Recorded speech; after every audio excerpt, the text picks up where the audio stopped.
Et alors on est parti pour un nouveau concept sur Ilma the Mad God, le pourquoi tu joues, point d'interrogation. Une série qui va tout simplement porter sur la présentation des différentes classes et un petit peu leurs points négatifs, leurs points positifs. Dans ce premier épisode, on va parler tout simplement du Rogue, une de mes classes préférées tout simplement parce que son habilité est absolument fantastique je trouve, beaucoup trop intéressante et elle change totalement le jeu. Tout simplement c'est une invisibilité, vous allez voir ça. Et allez, on est parti. J'espère que vous n'avez pas trop saigné des yeux sur mon montage, mais on n'est pas là pour ça, heureusement.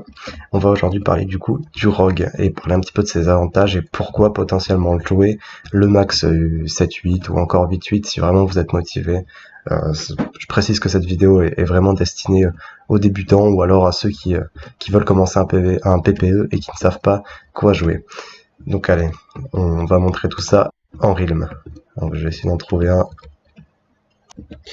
Et voilà, on se retrouve enfin en Realm, après un petit moment d'attente, hein, tous les Realms étaient pleins. Donc voilà, on se retrouve avec le petit Rogue en Pirate Cave, donc c'est pas forcément le meilleur donjon pour vous montrer, mais je voulais vous montrer la capacité du Rogue à rush dans un petit donjon pour débuter, puis après on partira sur des donjons du Godland. Donc moi je vais me mettre en condition, hein, je vais mettre une cloque T0, ce que vous aurez au début hein, évidemment. Et je vais vous montrer que le rock peut vraiment être très fort pour ceux qui n'auront pas envie de s'embêter à clear. Donc voilà, les mobs font chier. Hop, le petit fufu. Bon, après forcément moi c'est un peu plus simple, c'est parce que je suis full wisdom et avec un bon pet. Mais vous voyez qu'en très peu de temps je suis au boss.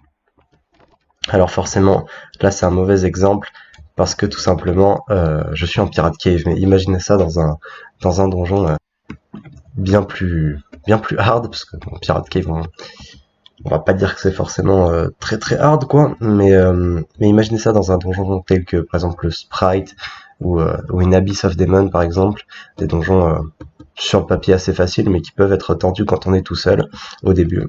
Et ben un rock peut très facilement le rush et du coup vous emmener très rapidement au boss. Alors évidemment ce sera plus simple avec une cloque supérieure, un T4, T5, voire plus si vous êtes déjà un petit peu avancé dans le jeu. Alors moi j'ai ici une Clock of Planewalker, donc c'est aussi un sujet duquel je voulais parler. C'est bien sûr l'accessibilité de cette classe, tout simplement. Euh, c'est une classe qui va être assez facile à équiper, dans le sens où il va pas vous falloir grand chose, on va dire. Il va falloir donc une dague correcte, voilà, un anneau correct et une armor correcte, mais la cloque va vraiment tout faire, je trouve, dans le rogue. Il va vraiment vous falloir une Planewalker, donc la Planewalker se loot tout simplement dans le sprite, donc le sprite enfin le glowing portal du coup, mais c'est le donjon qui s'appelle le Sprite World.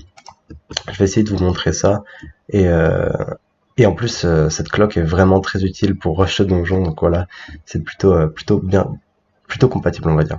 Je vais vous montrer. Donc voilà, j'ai eu de la chance, je suis tombé directement sur un sprite dès que je me suis TP, et je vais vous montrer pourquoi la cloque est vraiment très utile. Hop, on peut se TP tout simplement à travers les murs.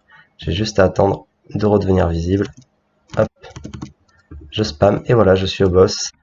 Très facile. Alors évidemment, moi je m'en fous, je vais pas le faire, mais, euh, mais c'est très simple. Et donc, pour rush les donjons, c'est totalement, en fait, tout simplement la meilleure classe pour moi. Et, euh, et ça peut vraiment aider au début. Alors évidemment, quand je vous disais que la classe était plutôt accessible, c'est pas totalement vrai à haut niveau, tout simplement parce que ça reste une classe dure à jouer à un certain à un certain HL, à un certain niveau HL.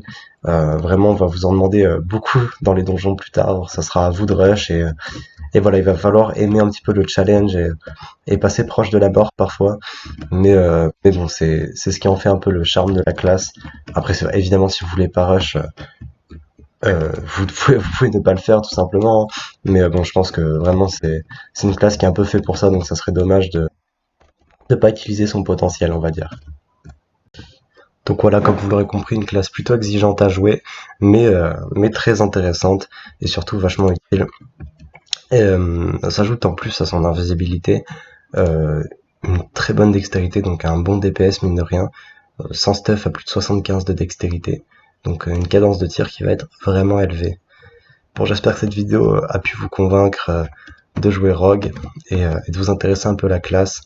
Évidemment, c'est une classe que je déconseille aux grands débutants, on va dire, à ceux qui ont que 2-3 heures au jeu, parce que ils vont juste s'arracher les cheveux à essayer de la max, ou tout simplement de loot avec, parce que ils vont dire que ça fait pas de dégâts, et c'est vrai au final, parce que sans la maxer, le Rogue est pas une classe très très forte, mais dès qu'on commence à être maxé et en plus à savoir la jouer, ça peut vraiment devenir très très fort. Enfin voilà, j'espère que la vidéo vous a plu et à bientôt pour de nouveaux concepts et de nouvelles vidéos.